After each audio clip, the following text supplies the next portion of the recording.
BJP के कार्यकर्ताओं ने बीजेपी का ही जुलूस निकाल दिया है, नेशनल हाईवे जाम कर दिया है, आला कमान के फैसले को ठुकरा दिया है, सामूहिक इस्तीफा दे दिया और साफ शब्दों में संदेश दे दिया कि समंदर का पानी देखकर किनारे पर घर मत बनाना। ये शब्द मेरे नहीं बल्कि बीजेपी के दिग्गज नेता और मध्य प्रदेश के पूर्व गृह मंत्री नरोत्तम मिश्रा के हैं। अब नरोत्तम मिश्रा बीजेपी के लिए सबसे बड़ा सिरदर्द बनते जा रहे हैं। तो दतिया से 6 बार विधायक रह चुके नरोत्तम मिश्रा पिछले 24 घंटे में सोशल मीडिया पर छाए हुए। टीवी चैनलों पर शायद ज्यादा चर्चा ना हो क्योंकि वहां ऐसे लोगों को कम दिखाया जाता है जो सीधे मोदी और योगी को टक्कर दे सके, सीधे मोदी और अमित शाह को टक्कर दे सके। मामला दतिया उपचुनाव का है। बात सीधी थी कि नरोत्तम मिश्रा बीजेपी के बड़े नेता हैं, 6 बार विधायक रह चुके हैं और अब पूरी उम्मीद थी कि इस बार भी टिकट उन्हीं को मिलेगा। बताया जा रहा है कि उन्होंने टिकट घोषित होने से पहले ही नामांकन फॉर्म तक ले लिया था। लेकिन कहानी में नया मोड़ तब आया जब उन्हें पता चला कि पार्टी ने उनका टिकट ही काट दिया। अब सामान्य तौर पर किसी समर्पित बीजेपी कार्यकर्ता से उम्मीद जताई जाती है कि वो पार्टी के फैसले का स्वागत करे और कहे कि हम सब पार्टी को जिताएंगे। लेकिन यह मामला उल्टा पड़ गया। नरोत्तम मिश्रा खुलकर नाराज हो गए और उन्होंने लगभग बगावती तेवर दिखाते हुए कहा कि समंदर का पानी देखकर किनारे पर घर मत बनाने की गलती करना, मैं वापस लौट के जरूर आऊंगा। बस इतना कहना था कि उनके समर्थक भड़क गए। मध्य प्रदेश में बीजेपी की डबल इंजन की सरकार होने के बावजूद कार्यकर्ताओं ने पुलिस को खुली चुनौती दे दी। नेशनल हाईवे 44 पर ऐसा जाम लगा कि हालत बेकाबू हो गई। कलेक्टर और वरिष्ठ अधिकारी मौके पर पहुंचे, लोगों को समझाने की कोशिश की, लेकिन गुस्सा कम नहीं हुआ। सवाल यही उठ रहा है कि आखिर विरोध किस बात का था? सिर्फ इस बात का था कि नरोत्तम मिश्रा का टिकट क्यों काटा गया? लेकिन कहानी यही खत्म नहीं हुई। नरोत्तम मिश्रा के तेवर देखते ही उनके समर्थक पूरी तरह सड़क पर उतर आए।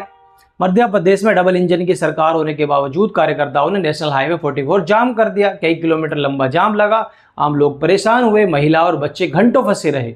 हालात इतने बिगड़ गए कि कलेक्टर और एसपी और एसएसपी तक मौके पर पहुंच गए। सवाल यह है कि आखिर विरोध किस बात का था? सिर्फ इस बात का था कि नरोत्तम मिश्रा का टिकट क्यों काटा गया। यानी राज्य में भी सरकार आपकी, केंद्र में भी सरकार आपकी, लेकिन विरोध भी अपनी ही सरकार के खिलाफ। मौके पर पहुंचे एसपी मयूर खंडेलवाल ने कहा कि करीब 3000 लोगों ने दतिया का माहौल खराब करने की कोशिश की है। पुलिस के मुताबिक प्रदर्शन इतना उग्र हो गया कि चक्का जाम जैसे हालात बन गए। 6 पुलिसकर्मियां घायल हुए जबकि एसपी और एसएसपी को भी चोटें आई हैं। अब सवाल उठता है कि अगर ये लोग नरोत्तम मिश्रा के समर्थक थे तो क्या अपनी पार्टी के फैसले के खिलाफ इस तरह कानून हाथ में लेना सही है? आखिर आम जनता इसकी सजा क्यों भुगतनी पड़ रही है? सबसे बड़ी बात यह है कि 6 बार विधायक और पूर्व मंत्री रहे नरोत्तम मिश्रा के समर्थकों पर खुलेआम हंगामा करने के आरोप लग रहे हैं। विपक्ष होता तो शायद बीजेपी से कानून व्यवस्था का सबसे बड़ा मुद्दा बना देती, लेकिन यह मामला अपनी ही पार्टी का है। अगर यही घटना किसी कांग्रेस शासित राज्य में होती तो राष्ट्रीय मीडिया हर दिन रात बहस चल रही होती। लेकिन अब जब तक बीजेपी के अंदर की नाराजगी सड़क पर दिखाई दे रही है तो माहौल बिल्कुल अलग नजर आ रहा है। याद कीजिए, यही नरोत्तम मिश्रा थे जिन्होंने फिल्म पठान में दीपिका पादुकोण की भगवा बिकनी को लेकर सबसे बड़ा विरोध किया था। उन्होंने कहा था कि इससे हिंदू आस्था का अपमान हुआ है। लेकिन आज वही नरोत्तम मिश्रा अपनी पार्टी के फैसले के खिलाफ सबसे मुखर नेता बनकर सामने आ गए हैं। अब सवाल यह है कि क्या यह सिर्फ टिकट काटने की राजनीति है या फिर बीजेपी के भीतर किसी बड़े राजनीतिक संघर्ष की शुरुआत? कहानी यहीं खत्म नहीं होती। नरोत्तम मिश्रा को टिकट न मिलने के अब सामूहिक इस्तीफों का भी दौर शुरू हो गया। दतिया बीजेपी के कई पदाधिकारियों ने खुलकर पार्टी के फैसले का विरोध किया। जिला अध्यक्ष रघुवीर सिंह कुशवाहा ने अपने पत्र में लिखा कि दतिया उपचुनाव के लिए लिया गया फैसला एक तरफा है और जमीनी कार्यकर्ताओं की पूरी तरह उपेक्षा की गई है। इसके विरोध में जिला पंचायत अध्यक्ष, नगर पालिका अध्यक्ष, मंडल अध्यक्ष, मोर्चा अध्यक्ष और 291 बूथ अध्यक्ष समेत बड़ी संख्या में पदाधिकारियों ने नरोत्तम मिश्रा के समर्थन में सामूहिक इस्तीफा देने का फैसला किया है। अब इस पूरे मामले में सबसे बड़ा सवाल यह उठ रहा है कि आखिर नरोत्तम मिश्रा का टिकट काटने की हिम्मत किसकी थी? क्योंकि उन्हें लंबे समय से अमित शाह का करीबी माना जाता रहा है। कुछ महीने पहले जब अमित शाह मध्य प्रदेश दौरे पर आए थे तब उन्होंने गाड़ी रुकवाकर नरोत्तम मिश्रा से मुलाकात की थी। ऐसे में राजनीतिक गलियारों में चर्चा शुरू हो गई कि क्या बीजेपी के अंदर कोई बड़ी अंदरूनी खींचतान चल रही है?